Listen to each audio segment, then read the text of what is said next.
Olá pessoal, eu sou o professor Eduardo.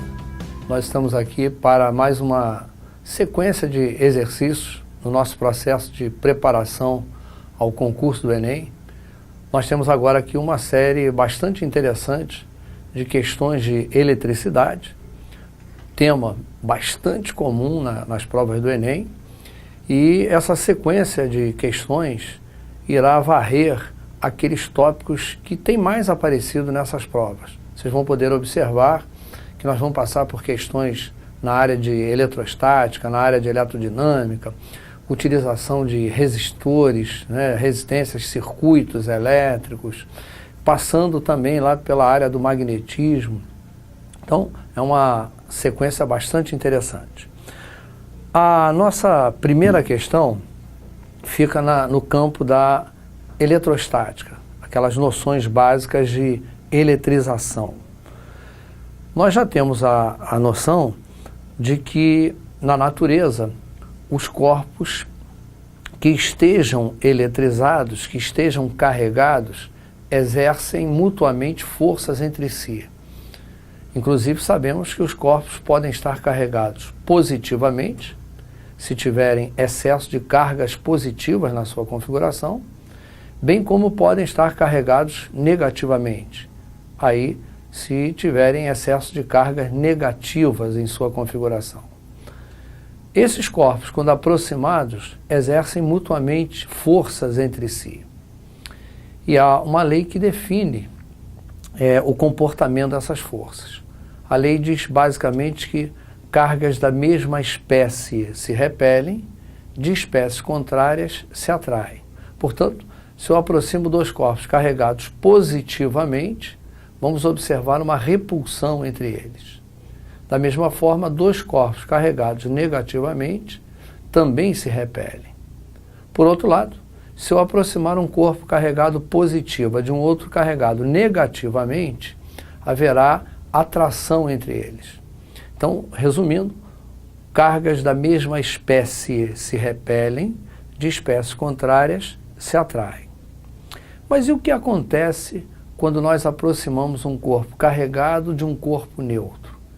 Esta é uma consideração que precisamos fazer antes mesmo de pensar em completar a análise aqui da nossa questão número 1. Portanto, vamos então considerar a seguinte situação. Vamos imaginar que eu tenho aqui um corpo de formato esférico, por exemplo, carregado positivamente. Eu vou admitir que se trata de um corpo feito de um material condutor, um metal, por exemplo. E para que ele não perca para a Terra esse excesso de cargas que o mantém carregado positivamente, vamos imaginar que ele está apoiado num suporte feito de um material isolante. Dessa maneira, ele conserva essas cargas positivas em excesso que o mantém carregado positivamente. Muito bem. Como se distribuem essas cargas em excesso nesse corpo? Como são cargas da mesma espécie, entre si se repelem.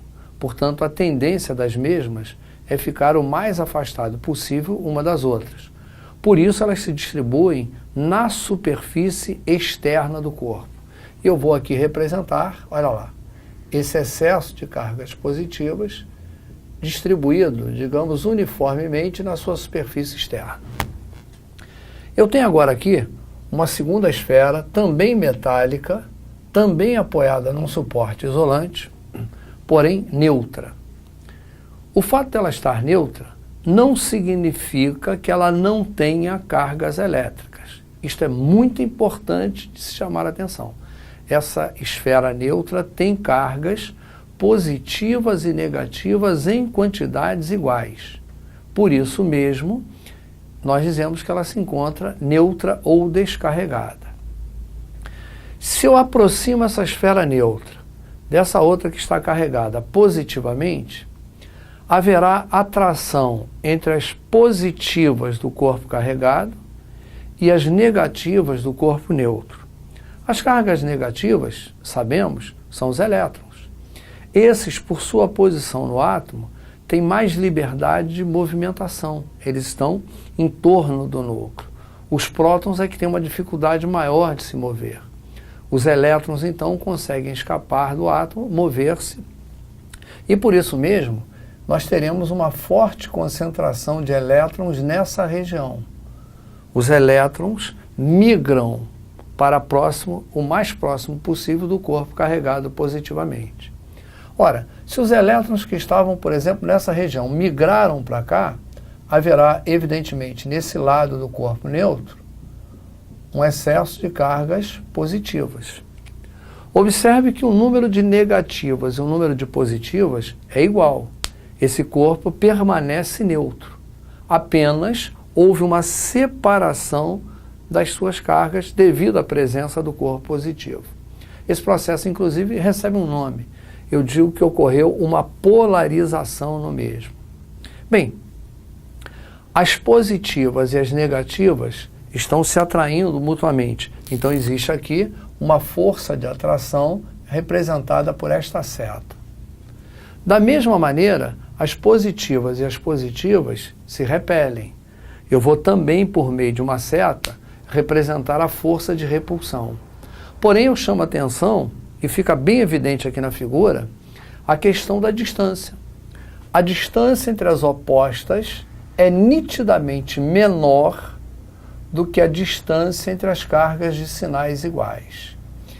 E a distância interfere de forma inversa na força de atração ou de repulsão entre corpos carregados. Em resumo, à medida que eu aumento a distância entre os corpos, diminui a força entre eles. Portanto, como é menor a distância entre os corpos opostos, esta força de atração é maior do que a força de repulsão. A nossa conclusão, portanto, é de que se um corpo neutro é aproximado de um corpo carregado, no meu exemplo aqui carregado positivamente, esse corpo neutro é mais atraído do que repelido. Consequentemente, nós dizemos que entre um positivo e um neutro ocorre atração. Entre um positivo e um neutro ocorre atração. Eu vou repetir porque isso é importante. Entre um positivo e um neutro ocorre atração. E se fosse um negativo aproximado de um neutro? Então vamos imaginar que eu tenha um corpo carregado negativamente, eu tenho um corpo neutro.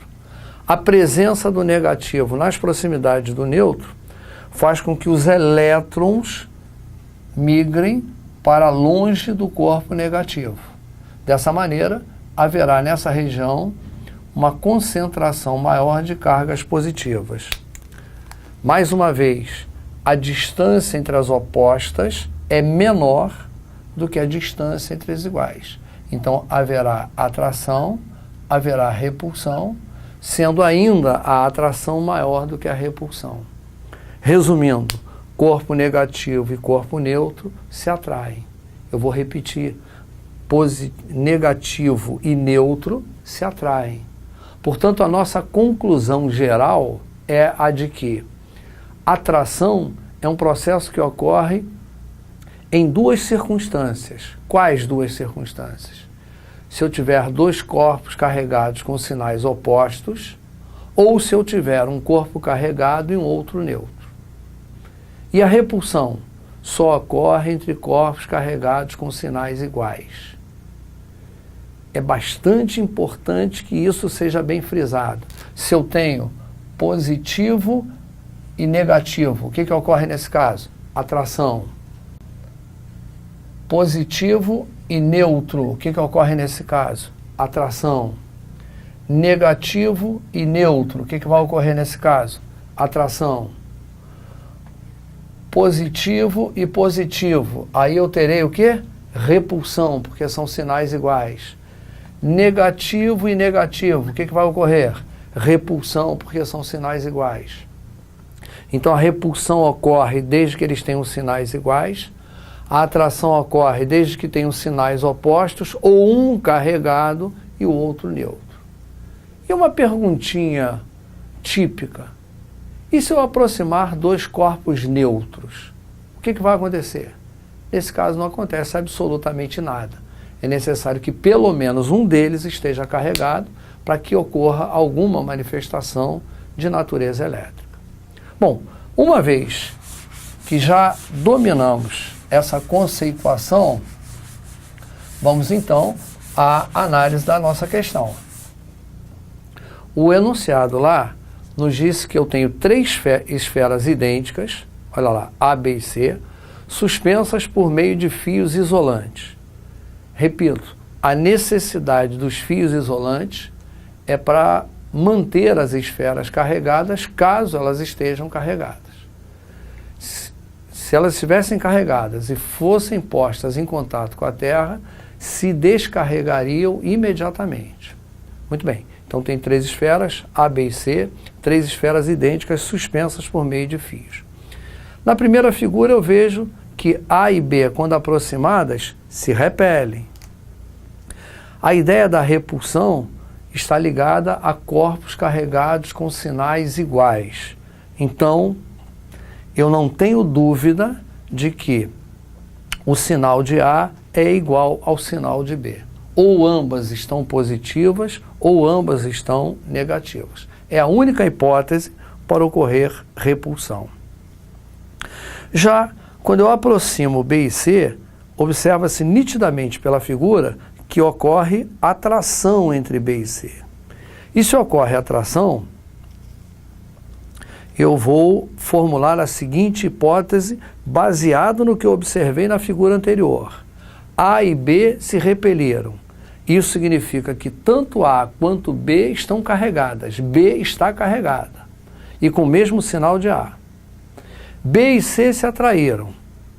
Então a minha conclusão é de que C ou terá sinal oposto ao de B, e por isso ela é atraída, ou a esfera C está neutra. Essas são as hipóteses em que B e C irão se atrair. Analisando o conjunto de possibilidades que nos foi oferecida, vamos lá. Primeira possibilidade, A estar positiva, B estar positiva. Se eu voltar para a figura, A positiva e B positiva vão se repelir? Vão. Então tudo bem. C neutra, B positiva e C neutra. Se eu volto lá para a figura, B positiva e C neutra vão se atrair? Vão. Então essa primeira possibilidade, ela é uma possibilidade correta. Segunda possibilidade, A e B neutras, carga zero. Se A e B estão neutras, não aconteceria absolutamente nada entre A e B. Não haveria nem atração e nem repulsão, como indica ali. Portanto, essa possibilidade está totalmente descartada. Terceira possibilidade, A e B com sinais iguais, quer dizer, ambas negativas, o que daria repulsão entre A e B. B negativa e C neutra, o que daria atração entre B e C. Essa, portanto, é também uma possibilidade real. A quarta hipótese, A negativa e B positiva. Esta não é, porque se eu tenho A positiva e B negativa, não haveria repulsão, como indicou a primeira figura. Portanto, do conjunto das quatro hipóteses apresentadas, são possíveis quais? A primeira e a terceira.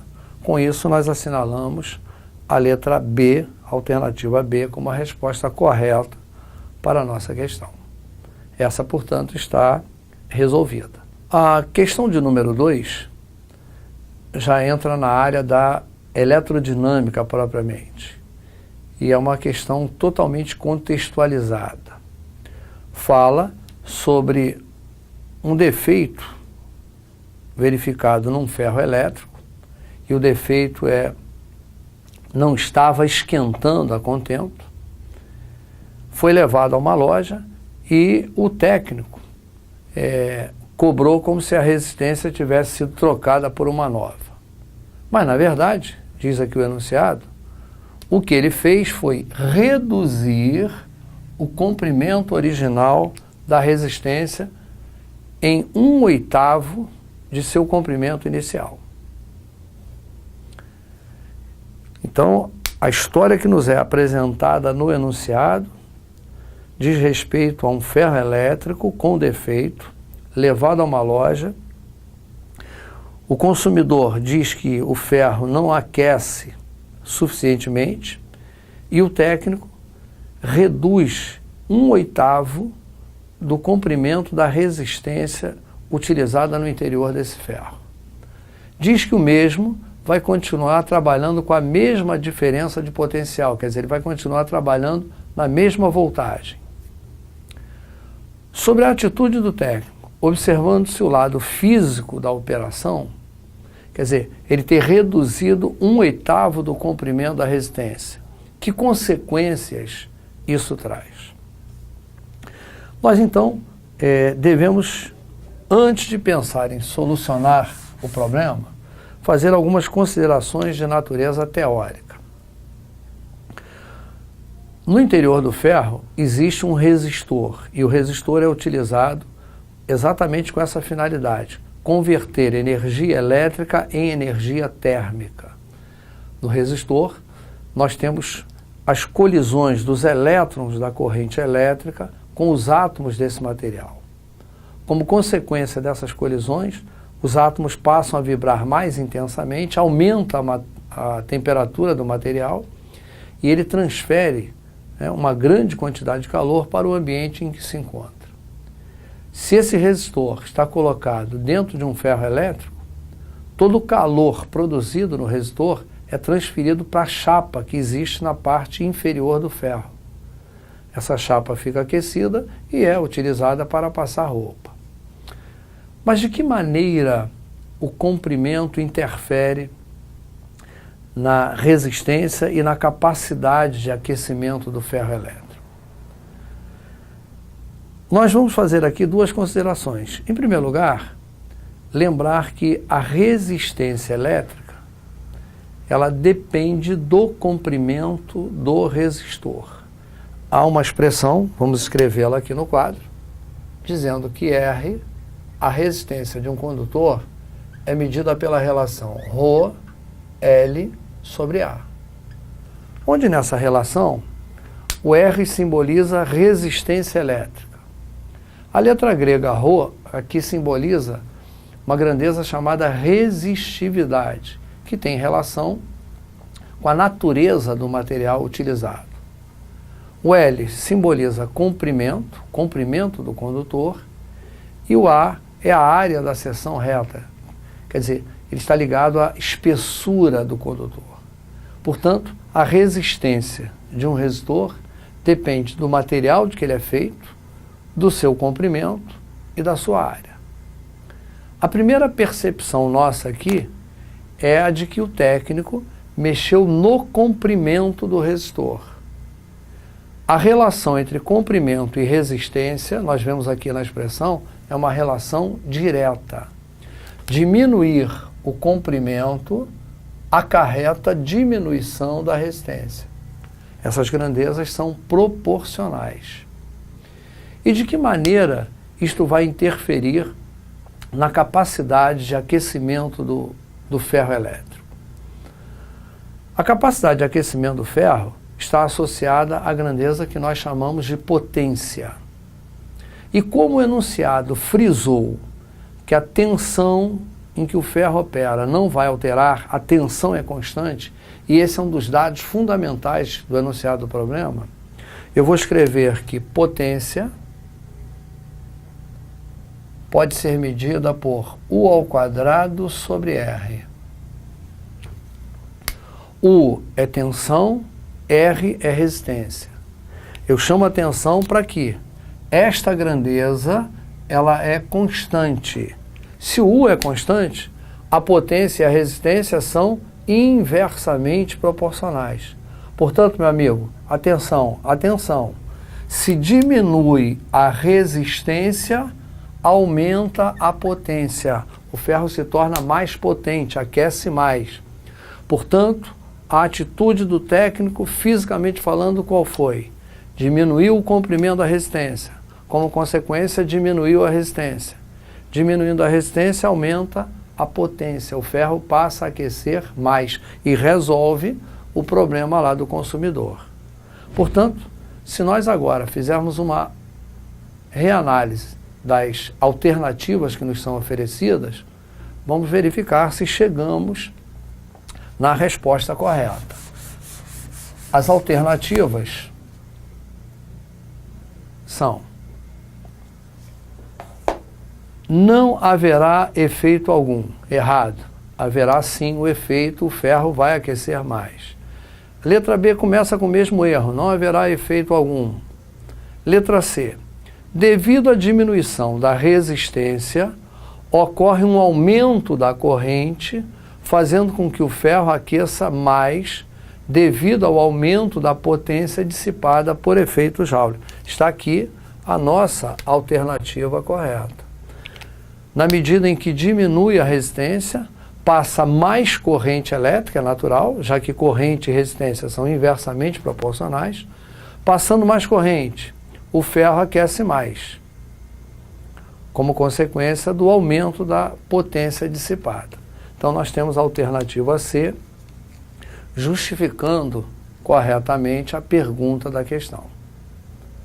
Está aí uma boa questão da área de eletrodinâmica, questão bem típica lá das provas do Enem. Vamos à nossa questão seguinte. O enunciado dessa terceira questão faz referência a baterias que são utilizadas em diversos equipamentos, como laptops, máquinas fotográficas, celulares, entre outros. O enunciado informa que essas baterias são capazes de fornecer 1000 mAh.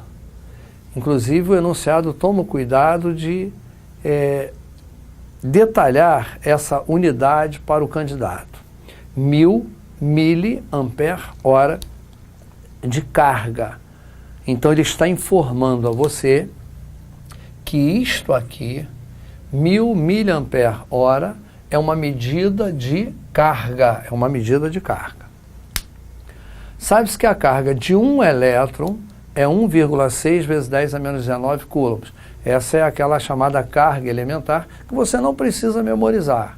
O problema, sempre que necessário, lhe dará essa informação. Assinale a alternativa que representa corretamente o número de elétrons que fluirão entre os eletrodos até que uma bateria com essa capacidade seja totalmente descarregada.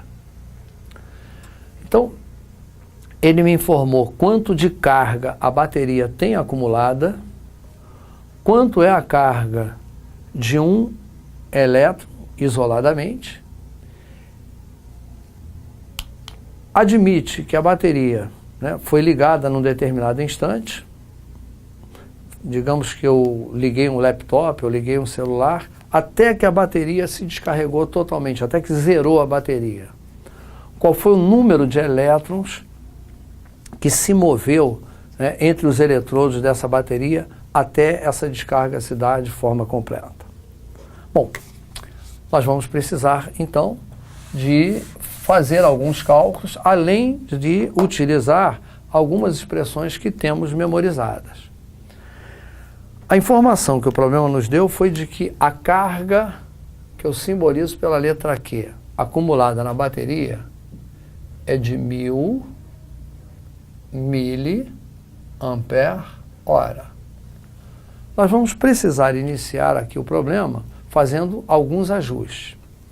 O prefixo mili, ele corresponde a 10 elevado a menos 3. Ele é usado para diminuir a unidade 1000 vezes. Quando eu falo em milímetro ou milímetro, eu estou trabalhando com uma medida 1000 vezes menor do que o metro. Quando eu falo mililitro, eu estou falando numa medida 1000 vezes menor do que o litro. Miliampere, 1000 vezes menor do que um ampere. Portanto, eu vou substituir o mili por 10 elevado a menos 3. Portanto, a nossa medida ficará 1000 vezes 10 elevado a menos 3 ampere-hora. Ainda precisamos enxergar um segundo detalhe. Ampere é a unidade de corrente elétrica, ela é a unidade do chamado Sistema Internacional. E o Sistema Internacional, eu vou lembrar aqui, é aquele que nós identificamos como Sistema MKS, onde esse M simboliza que as medidas de comprimento estão expressas em metro, as medidas de massa estão expressas em quilograma e as medidas de tempo estão expressas em segundo. MKS é o chamado Sistema Internacional, é o sistema de unidades oficial que nós utilizamos. Apareceu aqui, ó, ampere-hora. Ampere é a unidade de corrente elétrica no sistema MKS, mas hora não é unidade de tempo no sistema internacional. O tempo no sistema internacional deve vir expresso em segundos. Portanto, eu preciso fazer ali uma substituição. Eu lembraria que em 1 minuto nós temos 60 segundos. Em 1 hora nós temos 60 segundos 60 vezes. Já que em 1 hora nós temos 60 minutos. E em cada minuto nós temos 60 segundos. Portanto, a cada 1 hora nós temos 3.600 segundos. Então, onde aparece o símbolo de hora, nós vamos trocar ali por 3.600 segundos. Portanto, a nossa medida de carga ficará assim. 1.000, eu vou escrever como 10 elevado a 3, vezes 10 elevado a menos 3, vezes 3.600 ampere segundo. O que me permite um ajuste. 10 elevado a 3 multiplicado por 10 elevado a menos 3, quando eu multiplico potências de mesma base, eu repito a base e somo os expoentes. 3 somado com menos 3 dá 0. Qualquer número elevado a 0 é 1. Então isso tudo aqui vale 1. 1 vezes 3.600 ficará 3.600 ampere segundo. Essa é a carga acumulada na bateria. Então, a maneira como o problema apresentou a carga exigia, antes de mais nada, que fossem feitas essas modificações, esses ajustes, o que evidentemente torna essa questão um pouco mais difícil. A seguir, é necessário lembrarmos que carga elétrica pode ser medida por uma expressão própria. Eu posso medir carga elétrica fazendo o produto NE, onde neste produto N representa o número de partículas e o E representa a chamada carga elementar. O número de partículas, o número de elétrons que fluem entre os terminais da bateria, é justamente o que eu quero calcular. O valor da carga elementar, da carga de cada elétron isoladamente, o problema nos forneceu. Ora, se Q é igual a 3.600 ampere segundo e Q é igual a NE, evidentemente que eu vou igualar estas duas grandezas. Então eu terei 3.600 igual a N, que eu pretendo calcular, vezes E. E é o valor da carga elementar, 1,6 vezes 10 elevado a menos 19. Este produto eu vou passar para cá, portanto nós vamos dizer que N será 3.600 sobre 1,6 vezes 10 elevado a menos 19. Vou apenas fazer uns ajustes para facilitar esse processo operatório. Por exemplo, o numerador, em lugar de 3.600, eu vou escrever 3,6 Como eu andei com 3 casas aqui, eu vou colocar vezes 10 elevado a 3. Dividido por 1,6 vezes 10 elevado a menos 19. Dessa maneira, eu faço esta conta aqui, eu vou dividir, vejam, o 3,6 por 1,6, ou poderia dividir 36 por 16, e 36 por 16, ou 3,6 por 1,6, isso vai dar 2,25. E como é que eu procedo aqui com as potências de 10? Se eu agora estou dividindo potências de 10, eu vou repetir a base, já está lá o 10, e vou subtrair os expoentes. Então eu fico com 3 menos 19. Estou escrevendo aqui ao lado. 3 menos 19. Esse menos vira mais. 3 mais 19, 22. 2,25 vezes 10 elevado a 22 é a quantidade de elétrons, de partículas carregadas que vai fluir entre os terminais da bateria. Esse é o resultado do nosso processo operatório.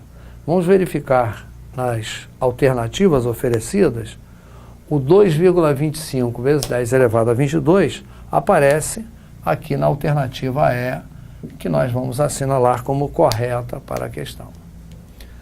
Então, tivemos aí esse primeiro bloco com questões de eletricidade e no próximo bloco iremos prosseguir com mais questões nessa mesma área.